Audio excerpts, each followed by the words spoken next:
Биринчи радио уктурууларын улантат. Эфирде актуалдуу маек, студияда Назира Молдокулова. Саламатсыздарбы?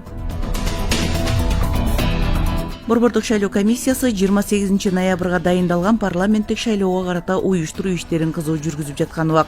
Мисалы 19 октябрдан тартып 27 октябрга чейин Жогорку кеңештин депутаттарын шайлоону даярдоо алкагында саясий партиялардан жана бир мандаттуу шайлоо округтары боюнча өз талапкерлигин көрсөткөн аялдардын саясий лидерлиги шайлоо өнөктүгүнө даярдоо аталышындагы окутуу программасына катышууга чакырып жатат. Ошону менен бирге Борбордук шайлоо комиссиясынын төрайымы Нуржан Шаилдабекова шайлоочулардын эркин добуш берүүсүнө толук шарттар түзүлүп, талапкерлердин тең укуктуу катышуусу камсыз болоорун айтты. Парламенттик шайлоо мыйзамдуу, адилеттүү ишке ашат деп билдирди Борбордук шайлоо комиссиясынын төрайымы Нуржан Шаилдабекова биринчи радиого берген маегинде. Эмесе маекти толугу менен сунуштайбыз. Нуржан Карманбековна, мына 13 октябрда талапкерлердин шайлоого катышуу ниетин билдирүү боюнча арыздарды кабыл алуу аяктады. Борбордук шайлоо комиссиясы азыр эң негизги кайсы иш-чаранын үстүнөн иштеп атат? Шайлоо процессте эң маанилүү иш-чаралар албетте бул негизги биздин жарандардын шайлоо укуктарын ишке ашыруу үчүн шарттарды түзүп берүү. Эң биринчиден шайлоочулар үчүн эркин добуш берүүгө шарттарды түзүп берүү, шайлоо процессинин добуш берүүгө катышуунун жеткиликтүүлүгүн камсыз кылуу жана талапкерлер үчүн дагы тең укуктук шарттарды түзүп берүү. Ушул шайлоонун ийгиликтүү же мыйзамдуу, адилеттүү өтүшүнүн белгиси ушул критерийде шайлоо укуктарын ишке ашырууга максималдуу түрдө шарттарды түзүп берүү.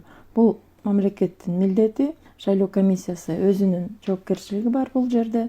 Биз азыр өкмөт менен тыгыз байланышта ошонун үстүндө иштеп атабыз. Сиз айтып кеткендей, талапкерлердин көрсөтүү этабы аяктады. Азыр бардык берилип аткан документтер текшерилип атат. Ошо талапкерлердин мыйзамда белгиленген талаптарына ылайыктуулугу текшерилип, каттоо жүргүзүлөт. Каттоодон кийин үгүт кампаниясы башталат. Ошол үгүт кампаниясындагы биз ийгиликтүү өткөрүүгө биз азыр даярданып атабыз. Бул эң активдүү этап. Үгүт кампаниясы бул талапкерлер үчүн көп иш-чаралар талапкерлер жасайт, бирок мамлекет тарабынан, шайлоо комиссиялар тарабынан ошол шайлоочуларга максималдуу түрдө талапкерлер жөнүндө, алардын программалары жөнүндө маалыматты жеткирүү дагы бул биздин милдетибиз. Биз ошонун үстүндө азыр иштеп атабыз. Бардык регионалдык маалымдоо каражаттары менен дагы иштеп атабыз. Мунун үстүндө дебаттарды уюштуруу боюнча биз ар бир этапка алдын ала даярданып, шарттарды түзүп бериш керекпиз. Андан сырткары азыр албетте биз техникалык жактан дагы даярдык көрүп атабыз. Участкалардын баары буюрса даяр, жергиликтүү органдар жакшы көмөк көрсөтүп атышат. Өкмөт тарабынан көзөмөлгө алынган шайлоо участкалар кенен жана мисалы айрым биздин жарандар үчүн дагы мисалы ден соолуктук мүмкүнчүлүктөрү чектелген жарандарыбыз үчүн дагы жеткиликтүү болуу үчүн биздин көзөмөл органдар дагы иштеп атышат. Пандус бар бекен, анын стандартка ылайыктуулугу дагы каралат. Мисалы көп маселелер чечилип атат. Ошо шайлоочулар үчүн дагы уюштуруу техникалык, материалдык жагынан камсыздоодо маселе болбойт деп ишенем. Жергиликтүү органдар жакшы кошулду бул ишке. Техникалык жактан дагы биз мисалы биздин асуу автоматтык эсептөөчү орнуна биометрикалык идентификациялоо техниканы дагы даярдап атабыз. Ошондой эле жаңы системага ылайык биз жаңы программанын үстүндө дагы иштеп атабыз. Жакын арада ошол программа иштелип чыккандан кийин биз анын баарын коомчулукка тартуулайбыз. Талапкерлерди чакырып атайын презентация жасайбыз. Ошол жаңы программанын мурдагыдай эле ошол реформанын алкагында бардык добуш берүүнүн жыйынтыктары так, анык саналып жана ачык айкын бул процедуралар жүргүзүлөт. Биз бул жерде ишеним толук болсун деген максатта биз максималдуу түрдө ушул жаңы жана системага ылайык, жаңы шайлоо тартибине ылайык программа боюнча дагы толук маалымат беребиз жарандарыбыз үчүн. Бул жерде эч кандай күмөн болбош керек. Калбаш керек. Ушул маселелердин үстүндө азыр Борбордук шайлоо комиссия иштеп атат. Андан сырткары биз штаб менен региондордо штабтарды өткөрдүк. Ал жерде биз ошол мамлекеттик органдардын жергиликтүү өз алынча башкаруу органдарынын алдында ушул шайлоо процессинде кандай өзгөчөлүктөр бар, түшүндүрмөлөрдү бердик, кандай милдеттер турат баарыбыздын алдыбызда, ошонун баарын түшүндүрүп маалыматтарды бердик. Анан аларды ушул жарандарыбыз талапкерлер үчүн максималдуу түрдө тең укуктук шарттарды түзүп берүү, эркин добуш берүүгө шарттар түзүп берүү жөнүндө дагы милдеттерди талкууладык. Ошондой эле шайлоо процессине кийлигишүүгө жол берилбейт деген жакшы мындай талкуулар болду. Бул биздин милдетибиз деп. Анан укук коргоо органдары менен ар бир область боюнча тренингдер өткөрүлдү. Укук коргоо органдар дагы бул жерде эң биринчиден эффективдүү жана оперативдүү баардык мыйзам бузууларга чара көрүш керек. Шайлоочуларга, жарандарга, коомчулукка маалымат бериш керек кабыл алынган чаралар жөнүндө. Анан бул жерде эң биринчиден ушундай тең мамиле түзүш керек да. Бир партиялар жакшы балдар, бир партиялар жаман балдар деген айрым учурда жергиликтүү шайлоодо ушундай белгилер болгондо бирөөлөрдүн бузууларына көз жумуп коюшту, бирөөлөрдүн бузууларына тескерисинче сотко чейин 2-3 күндүн ичинде кылып беришти. Ошондой мындай тең мамиле түзүү бул абдан маанилүү деген дагы ушундай сигнал берилди. Укук коргоо органдар тарабынан биз мындай ыраазыбыз да, абдан ушундай кызыктар мамиле болду да биздин тренинг. Биз ар бир мүмкүн болгон мыйзам бузууга өзүнчө алгоритм иштеп чыктык деп эсептесек болот. Укук коргоо органдар биздин шайлоо комиссиялары менен тыкыз байланышта иштешет. Жанагы округдук комиссияда, борборлук комиссияда ыкчам чара көрүү координациялык топтор дагы түзүлөт. Ошол жөнүндө дагы ошол укук коргоо органдарынын ошол шайлоо процессинин мыйзамдуу жана адилеттүү болушуна абдан чоң ролу бардыгын мен ойлойм азыр сезип атат органдар жерлерде. Борбордук деңгээлде биз саясий эрктик көрүп атабыз.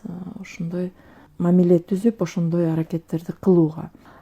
Ошондой эле биз ар бир региондо массалык маалымдоо каражаттары менен дагы жолугуп, жанагы ушул азыркы шайлоо тартибинде маалымдоо иштеринин ролун дагы талкуулап чыктык. Ушул талапкерлер шайлоочуларга өздөрүнүн программаларын, өздөрүнүн маалыматтарын жеткирүүгө мүмкүнчүлүк түзүүгө, тең шартта ошол маалыматтарды жеткирүүгө кандай аракеттер керек, шайлоочулар максималдуу түрдө мындай кабардар болуп, анан ансезимди тандоого дагы биз кандай биргелишкен аракеттерди кылсак болот деп ошол жөнүндө дагы ар бир областта биз тренингдерди өткөрүп чыктык.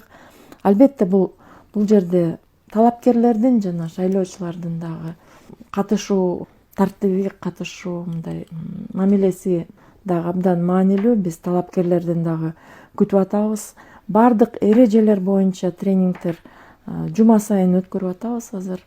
Эрежелерди сактоону чакырып атабыз талапкерлерди. Мен ойлойм, талапкерлер дагы өзүнүн салымын кошо алат.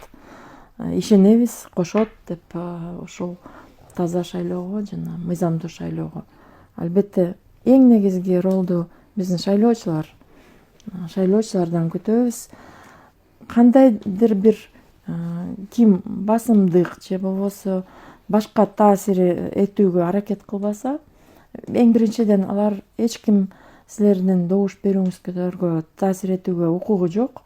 Биздин азыркы системада, процедурада добуш берүүнүн жашыруундугу толугу менен кепилденет. Демек, басымдык бирөө кылган учурда дагы бизде, биздин шайлоо системасында эркин билдирүүгө мүмкүнчүлүктөр бар, шарттар бар. Мен ошого чакырып кетет элем шайлоочуларды. Эркин шайласаңыздар, эч ким билбейт сиздер кимге добуш бергениңиздерди. Жашыруундук толугу менен кепилденет борборлук шайлоо комиссиясы тарабынан. Эркин шайлап, татыктууларды шайлап, биз өнүгүүгө, стабилдүүлүккө баарыбыз салым кошолу деген чакырып кетет элем. Борборлук шайлоо комиссия жана шайлоо комиссияларынын системасы өз тарабынан ушул бардык ар бир добуш так саналуу ошого кепилдик беребиз. Сиз жогоруда мына эркин шайлоо жарыяны жөнүндө айтып кеттиңиз да, шайлоонун өзү принцибинде эркин болушу керек. Анан бул жолу ушундай сиздер жарыянды жарыялап атканыңыздарга эмне себеп болуп атат? Буга чейин мындай эркин шайлоо деген чакырык болчу эмес да. Ушундай чакырыкты ташташыңыздарга эмне себеп? Биз дайыма муну айтып жүргөнбүз, бул чакырык бар болчу. Мурда деле мамлекеттин эң негизги милдети ушул эркин шайлоого шарттарды түзүп берүү. Мен жана айтып кеттим, ал үчүн жеткиликтүү болуш керек добуш берүү процесси бардык каалаган шайлоочулар үчүн. Добуш берүүнүн жыйынтыктары так саналыш керек жана эркин билдирүүгө эч кандай тоскоолдук болбош керек да. Биздин процедураларда бул шарттар бар болчу. Бирок жанагы ар кандай туура эмес маалыматтар таралып жатчу. Мисалы, асуу аркылуу кимге добуш бергенин билип алабыз. Мисалы, ошол акча таратып шайлоочуларды тарткан талапкерлер коркутчу, туура эмес маалымат берчү. Ошол билип алабыз, акча алгандан кийин тигиге добуш бер, буга добуш бер деп. Же болбосо жанагы эмгек жамааттар аркылуу дагы басымдык кылынчу да. Ошондой эле маалыматтар менен. Мен дагы бир жолу айтып, биз мурда бул мындай белгилүү маалымат катары биз эсептегенбиз да. Анан анализдеп көрсөк, көп учурда ошондой туура эмес маалыматтарга шайлоочуларыбыз ишенип алып, ошондой болчу экен да ситуациялар. Анан азыр эркин добуш бергиле деген биз чакырабыз. Кандай, эгерде мисалы азыр саясий жетекчилик дагы айтып кетти, президентибиз айтты. Биз таза шайлоо өткөрөбүз, эч кандай административдик ресурс болбойт. Ошондой болгон учурда биз жумуштан алып салып, тийиштүү юридикалык жоопкерчиликке тартылат баары деп. Айрым учурда мурда ошондой көп айтылчу, бирок практикада андай болчу эмес да. Анан азыр мен ишенем, баарыбыз аракетти бириктирип таза шайлоо өткөрүүгө мүмкүнчүлүк бар. Менде бул жерде оптимизм бар.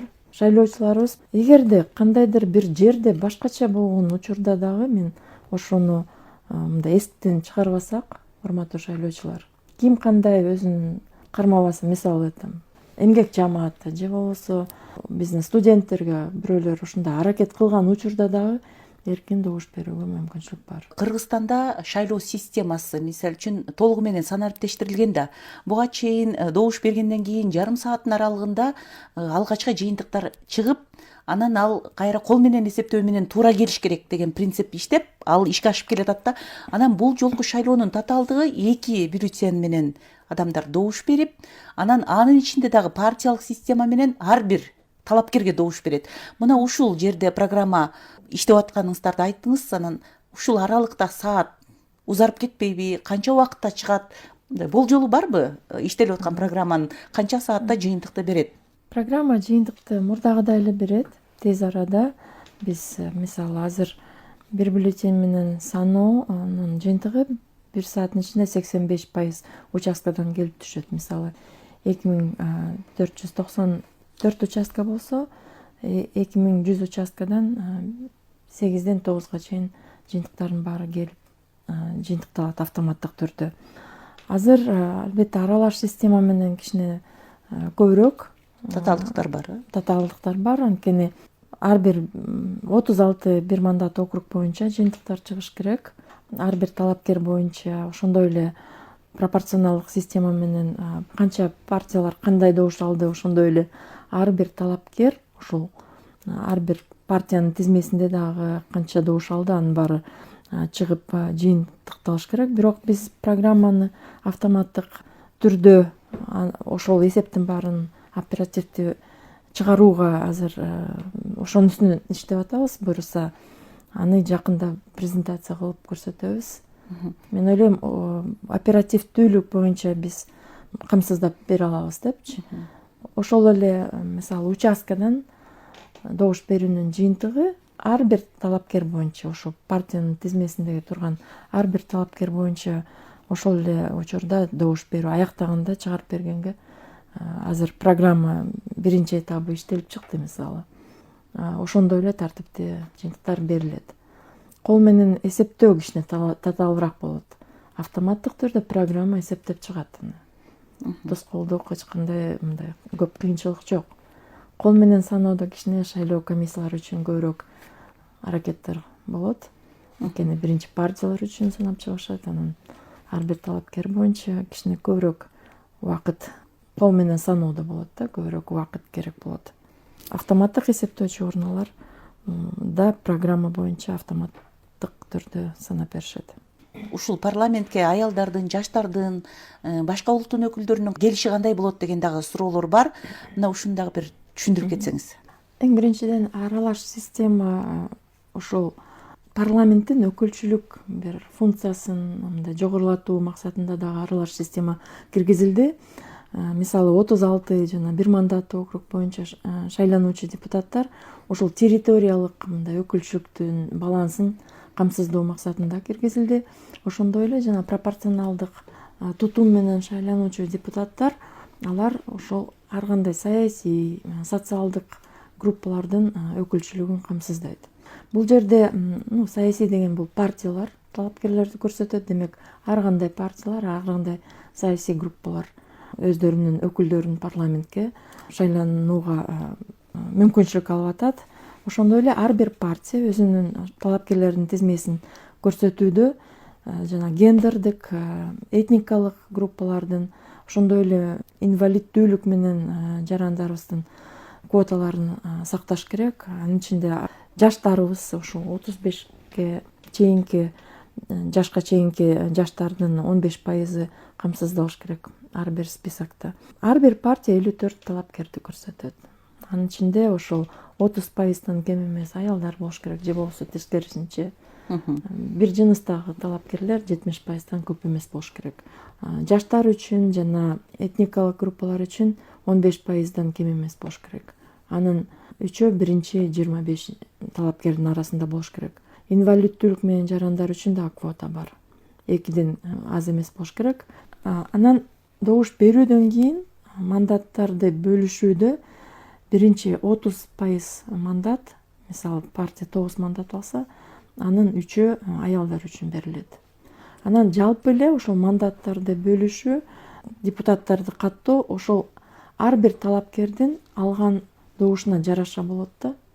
Демек бул чоң мүмкүнчүлүктөрдү түзөт бардык шайлоочуларга ошол татыктуу деген өз тандаган талапкер үчүн добушту берүү жана аларды шайлоого.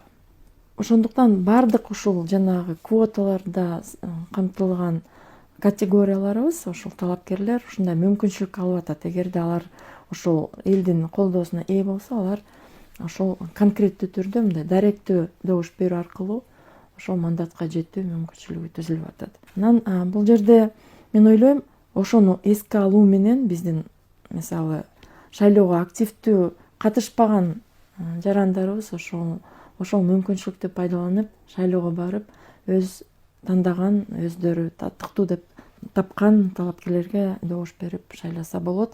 Эң биринчиден мен бул жерде жаштар жөнүндө айтып кетет элем.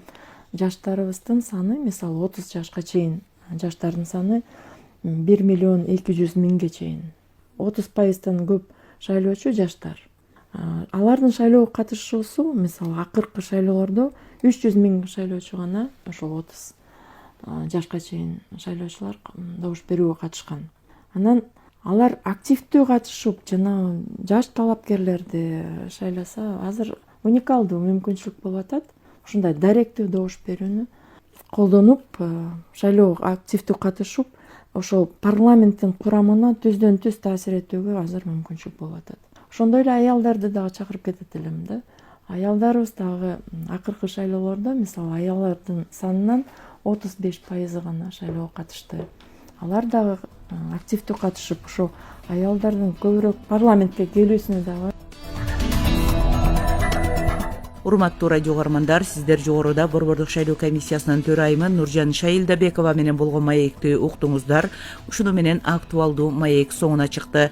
Даярдап алып барган Назира Молдокулова. Саламатта калыңыздар.